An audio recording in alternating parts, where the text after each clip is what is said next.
उसमें कोई मोटिव नहीं होना चाहिए कि मैं भगवत भजन करूंगा इसलिए कि भगवान से कुछ मैं अदा कर लूं, कुछ और कुछ प्राप्ति कर लूं। साधारण ऐसे ही जाते हैं, वो भी अच्छा। भगवत गीता में बताया कि चतुर्विधा भजन्ते माम सुकृति न। 4 प्रकार के भक्ति जो है, चतुर्विधा भजन्ते माम सुकृति न अर्जुन, आर्त अर्थार्थी जिज्ञासु ज्ञानी।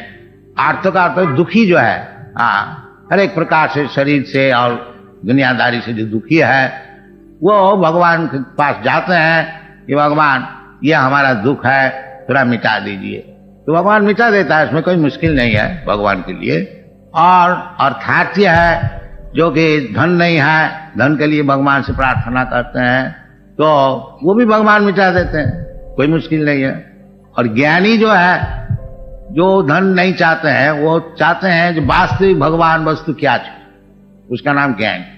और जिज्ञासु जो कि इंक्विजिटिव, जैसा हम लोग बाजार में जाते हैं भाव पूछते हैं, इसी प्रकार जो व्यक्ति, ये लोग भगवान भगवान कहते हैं, क्या चीज है भगवान, उसका नाम जिज्ञासु। तो जिज्ञासु, ज्ञानी, आर्त, अर्थात, ये जो भगवान का विषय अनुसंधान करते हैं, भगवान के पास जाते हैं कुछ प्राप्ति के लिए, इसको शास्त्र में बताया है कि चतुर्विधा भजन सुकृत न, ये पुण्यवान है। यद्यपि भगवान के पास जाकर के कुछ मांगते हैं, ये उनका मूर्खता है, तथापि ये पुण्यवान है, क्या कि भगवान का पास पहुंचा। और जो भगवान का पास पहुंचता ही नहीं, उसको कहता है दुष्कृति, इसको कहता है सुकृति। सुकृति पुण्यवान। आज जो भगवान के पास जाता ही नहीं किसी कारण से, उसका नाम दुष्कृति, माने महापाप। दुष्कृति, कृति का अर्थ होता है जो अच्छा काम कर, कृति का अर्थ होता है मेधावान, बड़ा बुद्धिमान। तो बुद्धि लगाते हैं पाप का कार्य में, उसका नाम दुष्कृति। और वो बुद्धि जो पुण्य का काम में लगाते हैं, उसका नाम सुकृति। तो सुकृति जो होता है, यद्यपि भगवान के पास मांगने वाला शुद्ध भक्त नहीं है, तथापि उसको सुकृतिवान कहा जाता है। और जो भगवान के पास जाता ही नहीं, भगवान को मानता ही नहीं, उसका नाम है दुष्कृति। न मान दुष्कृति न मूढ़ा। और दुष्कृति जो है, उसको और भी एक खिताब दिया गया है, मूढ़ा, मैंने गधा। न मान दुष्कृति न मूढ़ा प्रपद्यन्ते नराधमा। और भी एक खिताब है उनका, नराधम, मनुष्य जीवन का अधम। और भी खिताब माया आवृत ज्ञाना, जिसको ज्ञान माया ले लिया, आसुरी भावमास।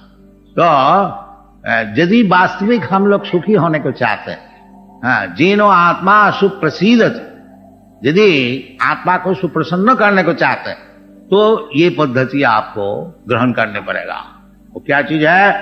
ये परोधर्म, नॉट अपरोधर्म, नॉट मेटीरियलिज्म, भौतिक बात नहीं, और शून्यवाद भी नहीं, और निर्विशेष बात भी नहीं, भागवत धर्म, भगवत बात। भगवान है, भगवान मालिक, हम लोग सब नौकर, और भगवान जैसा हुक्म कर रहे हैं, उस प्रकार हमको मान लेना चाहिए। इसका नाम है धर्म। इसका अलावा जो कुछ हम लोग धर्म मानते हैं, वो सब जुआचोरी और कुछ नहीं।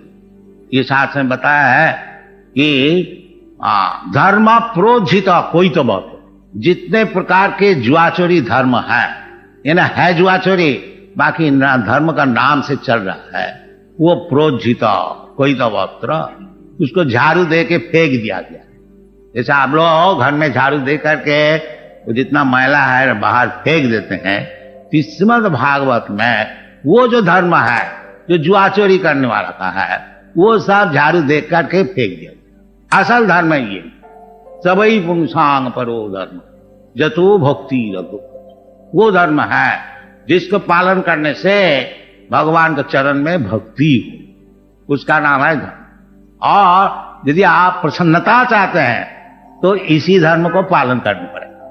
आप और कुछ धर्म को पालन करेंगे तो वो तो है तो जुआचोरी, और वो जुआचोरी का पास में आप फंस जाएंगे और उसमें आपको जीवन खराब हो जाए।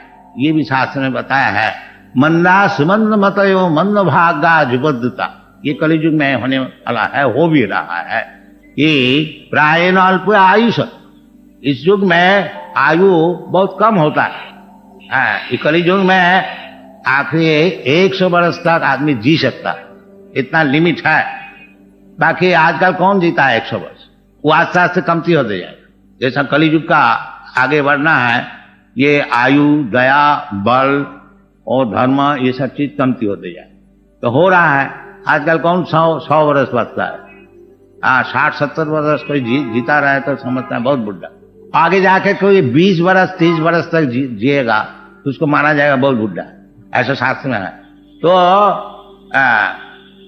आयुर हरति, मैं जो जीवात्मा है ये शरीर में मैं फंसा हुआ है, और इसलिए हमको जब तक हमको ये भौतिक शरीर मिलेगा तब तक हमको दुख भोगने पड़ेगा। ये है प्राकृतिक नियम। मात्रा स्पर्शास्तु कौन्तेय शीतोष्ण सुख दुखदा। ये शरीर जो है सुख और दुख इस शरीर से होता है, आत्मा का सुख दुख नहीं है। तो यदि आत्मा का सुप्रसन्नता चाहते हैं, यदि आप सुख चाहते हैं, तो ये धर्म को पालन करना पड़ेगा। परो धर्मो सभी पुंसांग परो धर्म जतो भक्ति अधोक्षज। अधोक्षज जो भगवान का एक नाम है अधोक्षज। तो उसमें भगवान का चरण में भक्ति आपको जरूर करने पड़ेगा, और यदि आप नहीं करेंगे तो आप दुख भोगते रहिए, ये आपका बिजनेस है। बाकी हम लोग का उचित है आपको बोलना, जो सच्ची बात है वो आपको सुना देना। ये कृष्ण कॉन्शसनेस जो मूवमेंट है यही सुनाते हैं दुनिया में कि यदि आप सुखी होने चाहते हैं तो भगवत भक्ति को ग्रहण कीजिए। और यदि आप अंतकाल तक भुत्ता भुत्ता प्रलीयते, एक शरीर छोड़ करके और एक शरीर धारण करना और दुख भोगने को चाहते हैं, तो ये आपके काम है। बाकी इसको आप दुख से यदि छुट्टी चाहते हैं और परम सुख चाहते हैं, भगवान का पास जाने चाहते हैं, जदगत्याना निवर्तन्ते तद्धामम परमम, ये सब शास्त्र में बताया गया भगवत गीता में। बाकी खेद का बात है ये, जो हम लोग सब भगवत गीता पढ़ने वाला है, वैसे ये सब बात नहीं समझ। और बड़े बड़े स्कॉलर, बड़े बड़े स्कॉलर है, बड़े बड़े पॉलिटिशियन है, वो सब भगवत गीता पढ़ने वाला है। बाकी कोई भी कृष्ण जो भगवान है ये बताते हैं। कृष्ण को उड़ा दो, कृष्ण को उड़ा दो और खुद भगवान हो जाओ, खुद अवतार हो जाओ, ये सब चाल चलता है। इसलिए इस प्रकार जो चीटिंग धर्म है, इससे आप लोग का कुछ लाभ नहीं होगा। असल जो धर्म है परो धर्म, उसको ग्रहण कीजिए, भगवत भक्ति को ग्रहण कीजिए, और उसको लाभ करने से जय आत्मा संप्रसिद्ध।